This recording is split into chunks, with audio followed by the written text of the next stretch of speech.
Hello friends, welcome back to another class. আজ আমরা শিখব future continuous tense. Future continuous tense future continuous tense আমরা কখন use করব?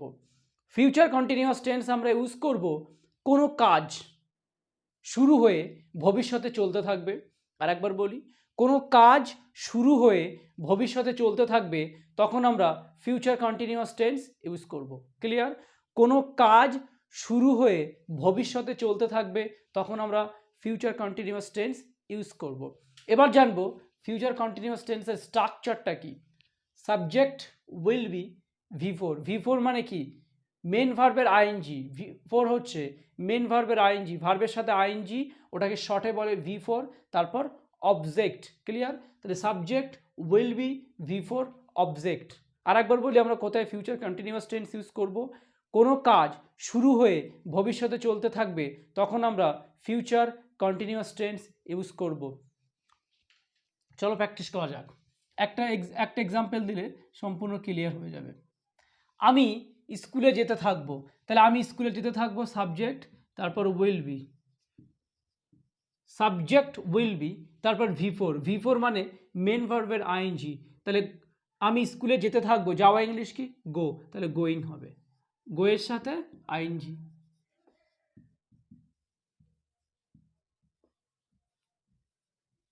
Clear? I will be going to school, আমি স্কুলে যেতে থাকবো।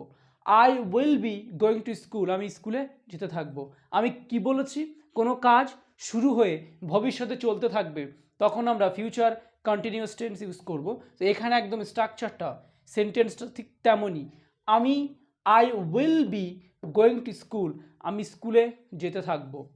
সে স্কুলে যেতে থাকবে, তাহলে হি উইল বি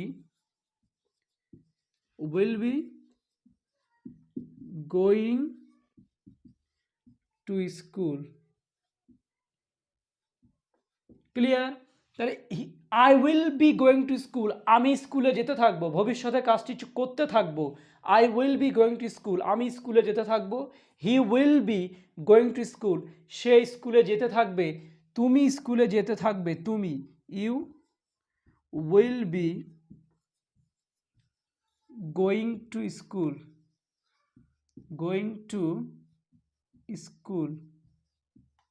ক্লিয়ার? তাহলে I will be going to school, আমি স্কুলে যেতে থাকবো।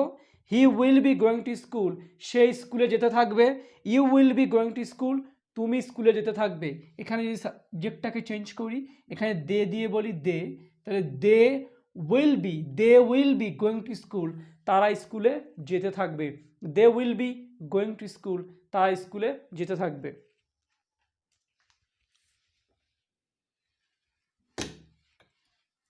আমি গান গাইতে থাকবো, আমি গান গাইতে থাকবো। I will be singing the song, I will be singing the song, I will be singing the song. Clear? I will be singing the song, I will be singing the song, আমি গান গাইতে থাকবো। তাহলে I will be singing the song, I will be singing the song, আমি গান গাইতে থাকবো। তারা গান গাইতে থাকবে, they will be singing the song, তারা গান গাইতে থাকবে। আমরা গান গাইতে থাকবো, we will be singing the song, আমরা গান গাইতে থাকবো। সে গান গাইতে থাকবে, he will be singing the song, সে গান গাইতে থাকবে। ক্লিয়ার? সে গান গাইতে থাকবে, he will be singing the song, সে গান গাইতে থাকবে। এবার যদি বলি সে রান্না করতে থাকবে, সে রান্না করতে থাকবে। শি উইল বি, তাহলে রান্না করে ইংলিশ কি? কুক। তাহলে শি উইল বি, এই পর্যন্ত হচ্ছে এটা। তারপর মেন ভার্বের আইএনজি, তাহলে she will be cooking, she will be cooking, তাহলে শি উইল বি কুকিং, সে রান্না করতে থাকবে।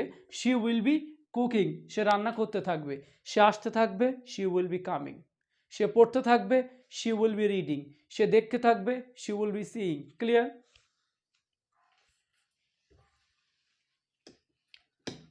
তারা খেলতে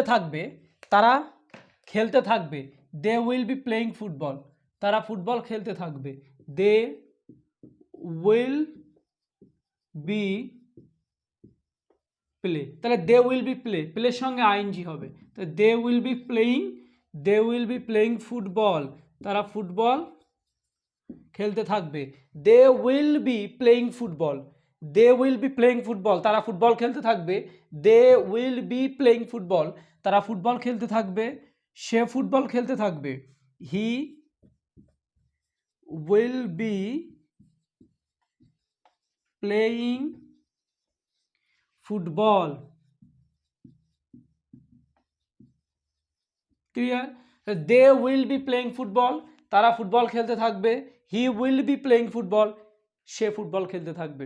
আমি ফুটবল খেলতে থাকবো, I will be playing football, তারা ফুটবল খেলতে থাকবে। They will be playing football. Clear? বুঝতে পারছো? তাহলে they will be playing football, তারা ফুটবল খেলতে থাকবে। He will be playing football, সে ফুটবল খেলতে থাকবে। You will be going to school, তুমি স্কুলে যেতে থাকবে। You will be going to school, তুমি স্কুলে যেতে থাকবে।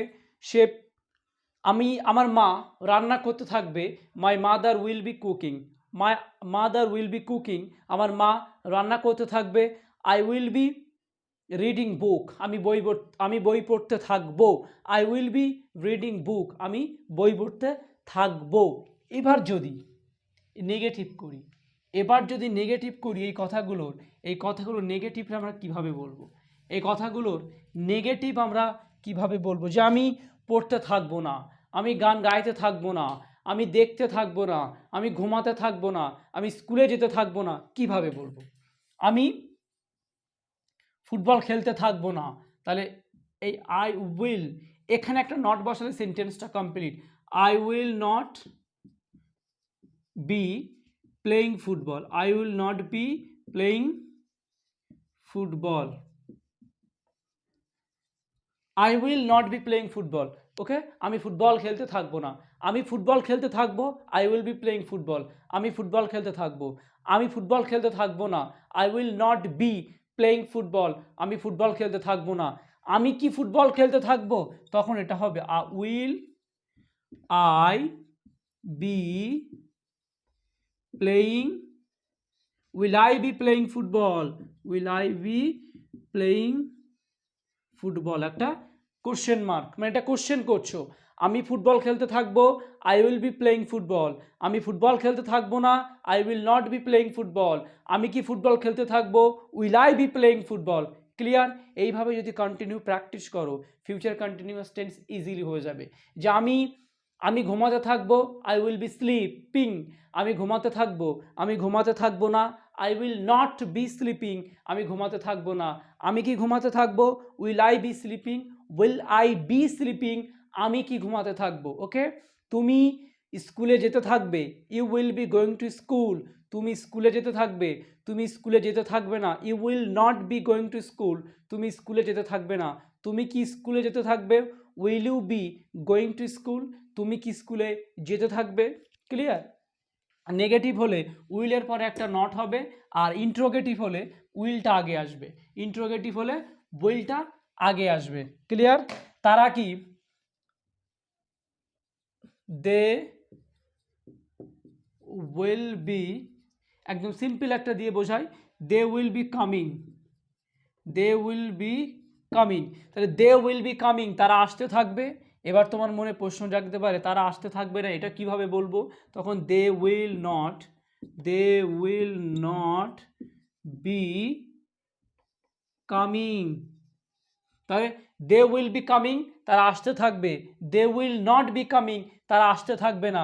এবার যদি কোশ্চেন করো, তারা কি আসতে থাকবে, তখন উইল দে হবে। উইল দে, তাহলে উইল দে, উইল তারপর সাবজেক্ট, তারপরে বি হবে। উইল দে বি কামিং, তারা কি আসতে থাকবে। ক্লিয়ার? তাই দে উইল বি কামিং, তারা আসতে থাকবে। They will not be coming, তারা আসতে থাকবে না। উইল দে বি কামিং, তারা কি আসতে থাকবে। বুঝতে পারছি? উইল দে বি কামিং, তারা কি আসতে থাকবে। বোঝাতে পারছি? এইভাবে কন্টিনিউ প্র্যাকটিস করবে। আমি কলেজে যেতে থাকবো, I will be going to college, I will be going to college, আমি কলেজে যেতে থাকবো। আমি কলেজে যেতে থাকবো না, I will not be going to college, আমি কলেজে যেতে থাকবো না। আমি কি কলেজে যেতে থাকবো? Will I B going to college, আমি কি কলেজে যেতে থাকবো? ক্লিয়ার? তুমি গান গাইতে থাকবে, you will be singing the song, তুমি গান গাইতে থাকবে, you will be singing the song, তুমি গান গাইতে থাকবে। তুমি গান গাইতে থাকবে না, you will not be singing the song, তুমি গান গাইতে থাকবে না। তুমি কি গান গাইতে থাকবে? Will you be singing the song, তুমি কি গান গাইতে থাকবে? ক্লিয়ার? তুমি পড়তে থাকবে, you will be reading book, তুমি পড়তে থাকবে। তুমি পড়তে থাকবে না, you will not be reading the book, তুমি পড়তে থাকবে না। তুমি কি পড়তে থাকবে? Will you be reading the book, তুমি কি পড়তে থাকবে? ক্লিয়ার? বোঝাতে পারছি? ক্লিয়ার? একদম ইজিলি ব্যাপার, শুধু প্র্যাকটিস করবে, প্র্যাকটিস, মোর প্র্যাকটিস। আমার মা রান্না করতে থাকবে, my mother will be cooking, আমার মা রান্না করতে থাকবে, আমার মা রান্না করতে থাকবে না। My mother will not be cooking, আমার মা রান্না করতে থাকবে না। My mother will be cooking, আমার মা কি রান্না করতে থাকবে? My mother will be cooking, sorry, আমার মা কি রান্না করতে থাকবে? Will my mother be cooking, will my mother be cooking, আমার মা কি রান্না করতে থাকবে। আমি খেলতে থাকবো, আই উইল বি প্লেয়িং, আমি খেলতে থাকবো না, I will not be playing, আমি কি খেলতে থাকবো? Will I be playing, will I be playing, আমি কি খেলতে থাকবো। আমার বাবা কাজ করতে থাকবে, my father will be working, my father will be doing the work, my father will be doing the work, আমার বাবা কাজ করতে থাকবে। My father will be doing the work, আমার বাবা কাজ করতে থাকবে, আমার বাবা কাজ করতে থাকবে না। My father will not be doing the work, আমার বাবা কাজ করতে থাকবে না। আমার বাবা কি কাজ করতে থাকবে? Father will father be doing the work, আমার বাবা কি কাজ করতে থাকবে। ক্লিয়ার? আমার ভাই পড়তে থাকবে, my brother will be reading book, my brother will be reading বুক, আমার ভাই বই পড়তে থাকবে, আমার ভাই বই পড়তে থাকবে না। My brother will not be reading বুক, আমার ভাই বই পড়তে থাকবে না। আমার ভাই কি বই পড়তে থাকবে? Will my brother reading the বুক, আমার ভাই কি বই পড়তে থাকবে। ক্লিয়ার? তোমাদের কাজ হচ্ছে বেশি বেশি প্র্যাকটিস করা, যত বেশি প্র্যাকটিস করবে তত ইনফ্লুয়েন্স করতে পারবে। গ্রামার টেন্সটা খুব ইজিলিভাবে শিখলে টেন্স আর কোনোদিনও ভুল হবে না। ফিউচার কন্টিনিউয়াস টেন্স, তো ফিউচার কন্টিনিউয়াস টেন্সের স্ট্রাকচার হচ্ছে এটা, subject will be V4 ING, এই V4 অবজেক্ট, V4 হচ্ছে মেন ভার্বের আইএনজি, V4টা হচ্ছে বলা হয় মেন ভার্বের আইএনজি, প্রেজেন্ট পার্টিসিপল। তাহলে subject will be V4 ING, main ভার্বের সাথে আইএনজি, মেন ভার্বের সাথে ING. Okay, thank you very much, মন দিয়ে প্র্যাকটিস করো, আবার দেখা হবে। ভিডিওটা যদি সবার ভালো থেকে থাকে কমেন্ট করবে, সাবস্ক্রাইব করবে, লাইক করবে, শেয়ার করবে। Thank you very much.